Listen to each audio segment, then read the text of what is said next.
Salve, salve, simpatia! Eu sou André Ancona Lopes, professor da UNB. Simpatia, salve, salve. Eu sou Marcos Cordeiro Pires, professor da Unesp. Nós somos do canal da Ideia Chama. No programa de hoje, nós vamos continuar com o debate sobre o documentário de Naomi Klein, A Doutrina do Choque. Depois que a gente discutiu o papel da terapia do choque nos níveis pessoal e político, hoje nós vamos focar nos aspectos econômicos. Assista ao documentário, assista ao nosso vídeo anterior e também veja os outros programas do nosso canal. A mensagem fundamental do documentário de Naomi Klein é que a doutrina do choque é recorrentemente utilizada pelas elites para fazer o saque sistemático do patrimônio da sociedade.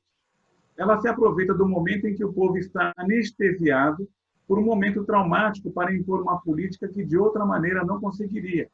E é importante que esse choque não é apenas a pandemia. A própria elite ela pode criar um choque artificialmente para aterrorizar a população, para passar a sua pauta.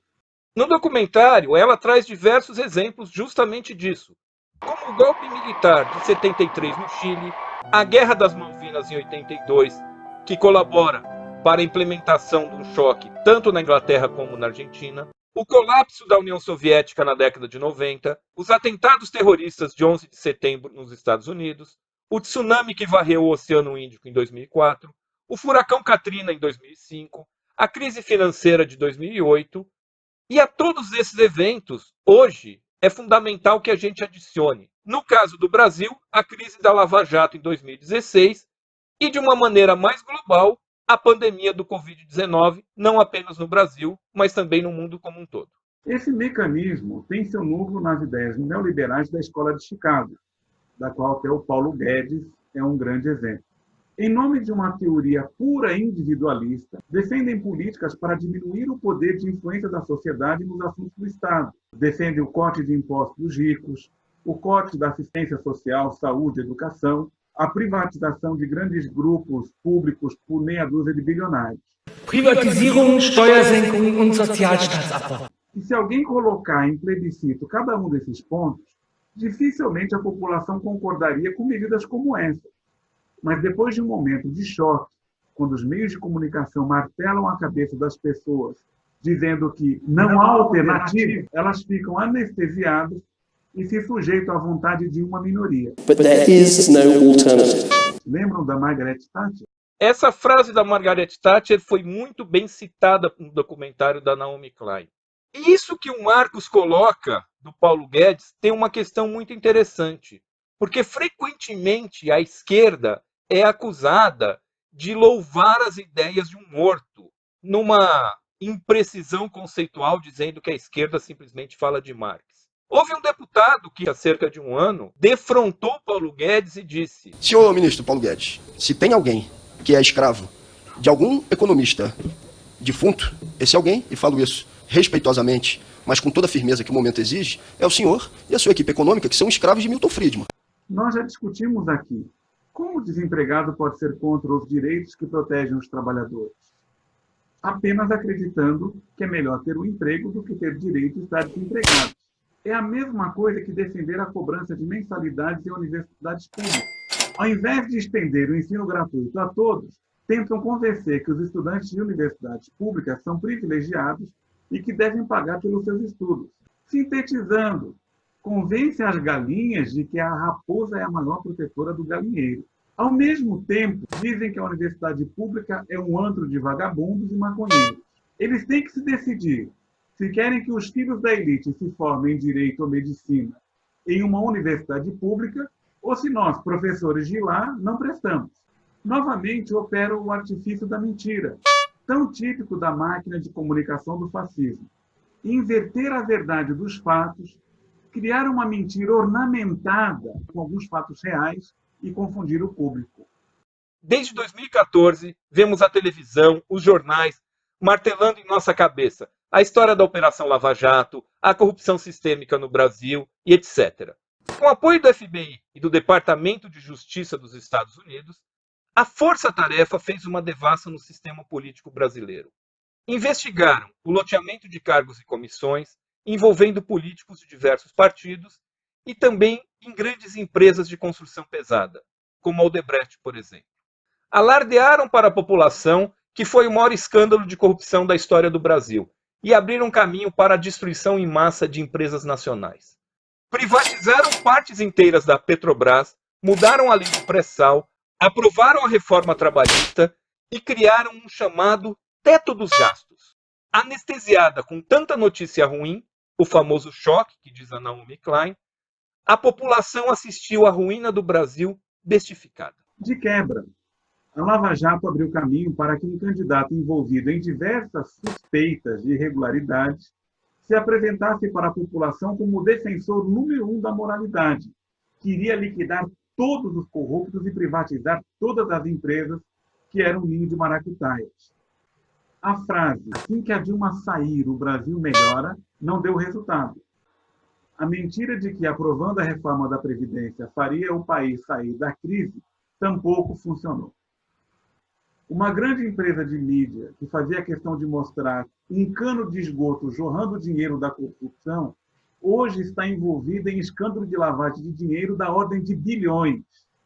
É interessante que o grande herói da Lava Jato, o moralista número 1, emprestou seu prestígio para um governo, tal como mostra a imprensa no caso Queiroz, suspeitíssimo de lavagem de dinheiro e com ligações, no mínimo, estranhas com milícias do Rio de Janeiro. Enquanto a gente fala de Queiroz, a matriosca número 1, estamos vendo a privatização de terras públicas no Amazonas, o sucateamento de universidades públicas, a privatização da Petrobras, a retirada de direitos trabalhistas, a liquidação da cultura. Com relação à Amazônia, nós assistimos atônitos ou chocados, para usar um termo da Naomi Klein, ao anúncio da suspensão da fiscalização do desmatamento pelo ministro do Zero Ambiente.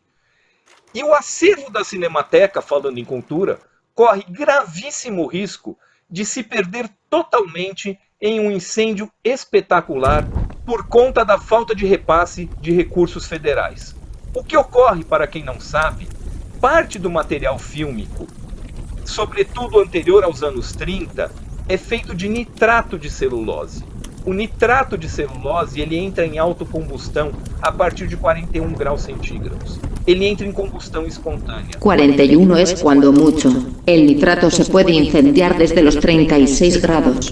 Esse material ele fica em reservas técnicas extremamente climatizadas, extremamente controladas. Se o recurso não é repassado, se não se paga a conta de luz, a climatização desses depósitos para de ocorrer. O material vai atingir a temperatura de combustão e a Cinemateca inteira vai se incendiar.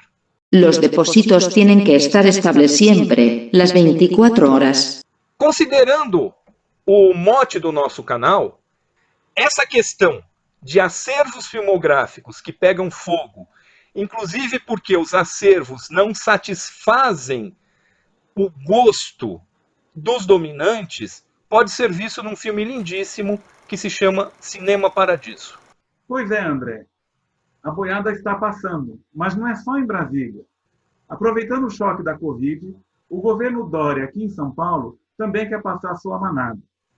Com a desculpa da crise econômica, enviou uma lei para privatizar o Zoológico de São Paulo, o maior do Brasil, extinguir a Fundação do Remédio Popular, a Fundação Ococentro, o Instituto Florestal, o Instituto de Terra, privatizar a assistência à saúde do servidor público, fechar a Companhia de Habitação Popular, a CDHU, a retirada de recursos da USP, Unesp, Unicamp e FAPESP, o que implicaria no fim da autonomia dessas instituições. A tática mesma da doutrina do choque, anestesiar a população, dizer que não há alternativas, cortar os benefícios para as camadas mais pobres e privatizar o patrimônio público. Quem sairá ganhando? Quem? Sabe o que é, Marcos? Eu estava aqui pensando comigo mesmo. Se a ideia dos liberais é privatizar tudo, os Estados Unidos não privatizaram a guerra no Iraque. A própria Naomi Klein mostra, no final do seu filme, como o exército de mercenários é cada vez mais privatizado no mundo. A recente tentativa de intervenção militar na Venezuela, que teve documentos oficiais por uma empresa de terceirização, de guerrilha, de invasão, assinada por personalidades como o representante da Venezuela, Juan Guaidó, por que não se pensa em privatizar as Forças Armadas? No Brasil, com certeza ficaria bem mais barato. Há uma série de reportagens, a gente não sabe ao certo, mas há uma série de reportagens sobre militares da ativa e da reserva que estão ocupando cargos e comissões no nosso já penalizado orçamento público. Por que não privatizamos, então, no Brasil, as forças militares? Além de liberar os cargos, as DASs, também resolveria esse problema, essa excrescência que existe no Brasil, que é de pagar pensão com o nosso dinheiro, com o dinheiro público, para as filhas dos militares. Ixi, Marquinho, mas será que isso não seria uma boa ideia? Brincadeira à parte, é importante pensar essa questão do próprio gasto militar no Brasil. Mesmo porque a última guerra que o Brasil participou foi a Segunda Guerra Mundial na Itália. Antes disso foi a Guerra do Paraguai. O Brasil não tem nenhum problema com os seus limites. O orçamento do Brasil é infinitamente superior ao de Argentina, Chile, Paraguai, Colômbia, etc. De fato, essa é uma boa ideia. A última ação do Brasil no exterior, além de participar de supostas missões de paz, como o do Haiti, foi servir de sabujo dos Estados Unidos em 1965, na invasão da República Dominicana, quando ajudou a derrubar um governo democraticamente eleito. Além do documentário da Doutrina do Choque, a gente havia indicado um pequeno vídeo da Naomi Klein sobre o governo Trump, e a gente vai retomar essas questões no nosso próximo programa. Como a gente não se cansa de dizer, não temos nenhum objetivo de formar gado, e nem de criar seita religiosa ou política. Queremos cúmplices para as nossas reflexões. Pois você já sabe, nós aqui no canal da Ideia Chama, não brincamos com a verdade. Aqui a gente brinca sempre com a mentira. É isso aí. Até Tchau. a próxima. Tchau.